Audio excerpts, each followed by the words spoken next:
बिस्मिल्लाहिर्रहमानिर्रहीम अस्सलाम वालेकुम वरहमतुल्लाहि वबरकातुहू। स्टूडेंट्स, इस टॉपिक पे हम बात करने वाले हैं इम्पेरेटिव सेंटेंसेस की कि इनको इनडायरेक्ट नरेशन में कैसे चेंज किया जाता है जब ये डायरेक्ट नरेशन में हो। सही, तो देखें, टॉपिक में आगे बढ़ने से पहले सबसे पहले तो मैं बताना चाहूँगा कि इम्पेरेटिव सेंटेंस कहते किसको है। अगर आपको ये बात पता है तो बहुत अच्छी बात है, लेकिन जिन्हें नहीं पता या भूल गए तो वो ज़रूर इसको गौर से समझ लें। इम्पेरेटिव सेंटेंसेस उन सेंटेंसेस को कहा जाता है जिसमें हम या तो किसी को हुक्म देते हैं या कोई रिक्वेस्ट कर रहे होते हैं किसी से, या किसी को नसीहत करते हैं या मशवरा देते हैं। So such type of sentences are called imperative sentences, जिनको हम कहते हैं हुक्मिया जुमले। क्लियर। अब देखें, यहाँ कुछ एग्जांपल्स दी हुई हैं। ओपन द डोर, दरवाज़ा खोलो। अब इस जुमले से पता चल रहा है कि किसी को हुक्म दिया जा रहा है, इसलिए हम कहेंगे ये कमांड है। इसको ऑर्डर भी कह सकते हैं, अब एक ही बात है। इसी तरह आप सेकंड एग्जांपल की अगर बात कर लें, सो सेकंड एग्जांपल रिक्वेस्ट की एग्जांपल है। जैसे लिखा हुआ है कि प्लीज़ हेल्प मी, ये एक रिक्वेस्ट है। हाँ, अगर यहाँ पर प्लीज़ की जगह लिखा होता है काइंडली हेल्प मी, तो तब भी ये रिक्वेस्ट ही होती। रिक्वेस्ट का पता ऐसे चलता है कि या तो उसमें प्लीज़ का वर्ड यूज़ होता है या काइंडली का वर्ड यूज़ होता है। एडवाइस की अगर हम बात करें तो देखें, लिखा हुआ है कि क्वाइट स्मोकिंग छोड़ दो, ये क्या एडवाइस है। डॉक्टर अगर मरीज को कह रहा है। अच्छा, ये भी सिचुएशन से सिचुएशन डिफरेंट होता है कि कहने वाला कौन है। फॉर एग्जांपल, अगर कहने वाला जो है बड़ा है तो वो एडवाइस बन जाती है, और अगर दोस्त है तो वो आमतौर पर सजेशन में चला जाता है वो। इसी तरह देखें, एक और एग्जांपल कमांड ही की है कि डोंट मेक अ नॉइज़, मना किया जा रहा है किसी काम से, तो ये कमांड हो गई। क्लियर है। अब देखें आगे क्या कहते हैं कि as imperative sentences have a command और एन ऑर्डर और रिक्वेस्ट। सो इनको जब चेंज किया जाता है, जब वो सेंटेंसेस जिसमें ज़ाहिर है किसी को हुक्म दिया जा रहा है या रिक्वेस्ट की जा रही है या मशवरा या नसीहत दी जा रही है, तो वो इस तरह चेंज होते हैं कि ये जो वर्ड होता है ना इसका, रिपोर्टिंग स्पीच का, उसमें तब्दीली आती है। अब रिपोर्टिंग स्पीच का जो वर्ड है, फॉर एग्ज़ाम्पल यहाँ पर हम एग्ज़ाम्पल को देख लेते हैं। लिखा है कि she said to me please help me. So देखें यहाँ पर शी सैड टू मी, ये जो सैड है जाहिर है कि ये इनडायरेक्ट नरेशन में इन्वर्टेड कॉमास भी देखें आपको यहाँ पर नज़र आ रहे हैं। सो ये चूंकि इन्वर्टेड कॉमा से बाहर वाला हिस्सा है, इसलिए इसको हम कहेंगे रिपोर्टिंग स्पीच।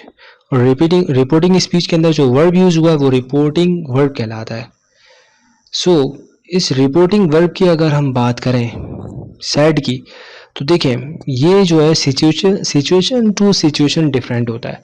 अगर यहाँ पर कहने वाला जो बात कर रहा है वो तो इस जुमले को देख के पता चल जाएगा कि इन एक्चुअल वो क्या कह रहा है। फॉर एग्जांपल, अगर वो रिक्वेस्ट कर रहा है, सो हम इसको जब चेंज करेंगे तो हम यहाँ कहेंगे कि शी सैड टू मी नहीं होगा, शी रिक्वेस्टेड मी। सही है।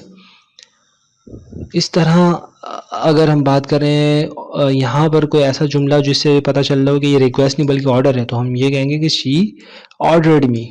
सही। तो कहने का मकसद ये है कि रिपोर्टिंग स्पीच का जो वर्ब है ये या तो रिक्वेस्टेड में चेंज हो जाता है या ऑर्डर्ड में या एडवाइस में या फॉरवर्ड अगर मना किया जा रहा है।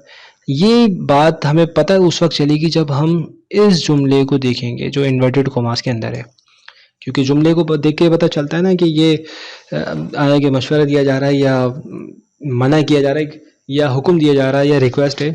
सही। अभी ये एग्जाम्पल्स पे हम बात करेंगे तो क्लियर हो जाएगी ये बात। आगे देखिए जनाब, देखें फर्स्ट एग्जाम्पल को हम देखें तो लिखा है कि डायरेक्ट स्पीच की एग्जाम्पल है, she said to me please help me. तो मतलब ये she requested me to help her. Me जो है, चूंकि मी से मुराद हेल्प मी, इस मी से मुराद जो है वो खुद खातून है जिसने कहा है, तो इसलिए हम कहेंगे she requested me to help her. सही। अच्छा, यहाँ पर ना एक बात आपको कंफ्यूजन में डाल रही होगी, और वो बात ये होगी कि आप ये कह रहे होंगे कि भाई ये कैसे हो गया कि ये प्लीज़ का वर्ड कहाँ चला गया। सही। और दूसरी बात ये कि ये जो ऊपर लिखा था हेल्प मी, ये देखें ये लिखा हुआ है। आप ये सोच रहे होंगे कि भाई ये टू हेल्प हर कैसे बन गया, टू हेल्प कैसे बन गया? तो देखिए ये दो तब्दीलियां यहाँ यूं हुई हैं कि ये जो प्लीज का वर्ड है ना, जब हमने यहाँ पर रिक्वेस्टेड लगा दिया तो वो प्लीज के मीनिंग्स में चला गया है। क्लियर? उसने ये कहा, उसका जुमला ये था कि बराए करम मेरी मदद करो, मतलब उसने रिक्वेस्ट की कि मेरी मदद करो। क्लियर है? दूसरी बात जो कि मैं ये कह रहा हूँ कि यहाँ पर टू कैसे लग गया, तो देखिए इस बात को यूं समझ लें कि जब भी हम इस जुमले को, जो कि इन्वर्टेड कॉमास के अंदर है, इंपेरेटिव सेंटेंस की बात कर रहा हूँ मैं, जब हम इसको चेंज करते हैं इनडायरेक्ट नरेशन में, सो इसका जो वर्ब है, यहाँ पर हम देखें तो हेल्प का वर्ड यूज़ हुआ, ये वर्ब के तौर पर है। इस वर्ब को, जो कि इन्वर्टेड कॉमास के अंदर यानी रिपोर्टेड स्पीच वाला जो वर्ब है, उसको हम चेंज कर देते हैं इन्फिनेटिव फॉर्म में। इन्फिनेटिव फॉर्म कौन सी होती है? इन्फिनेटिव फॉर्म वो होती है जो कि टू के साथ यूज़ होती है। सही?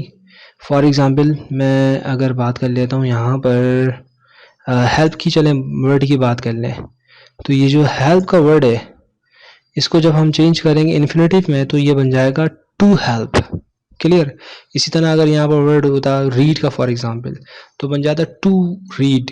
वेस्ट का वर्ड है टू वेस्ट, तो टू शुरू में लगा लेने से और first form of the verb हो तो ये बन जाता है इन्फिनेटिव फॉर्म।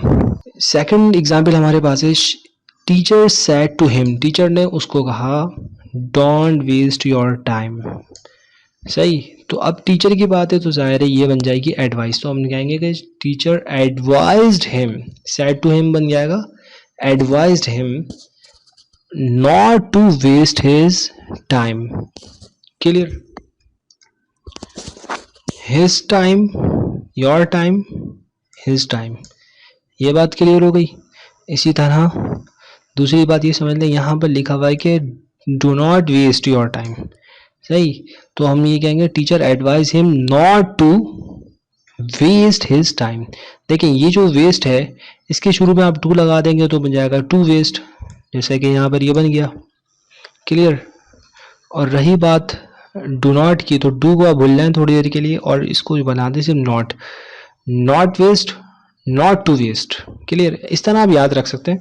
वैसे तो जब पढ़ते रहते हैं और बोलते रहते हैं तो इतनी ज़्यादा कन्फ्यूजन नहीं होती है, खुद ही आइडिया क्लियर हो जाता है। इसी तरह एक एग्जांपल है यहाँ पर, ही सेड टू हर, उसने उस खातून को कहा प्लीज़ लैंड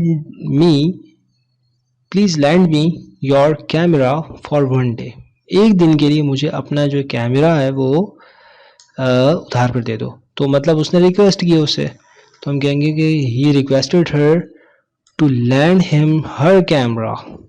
सही ना? योर कैमरा मीन्स इसका कैमरा है, her camera for one day.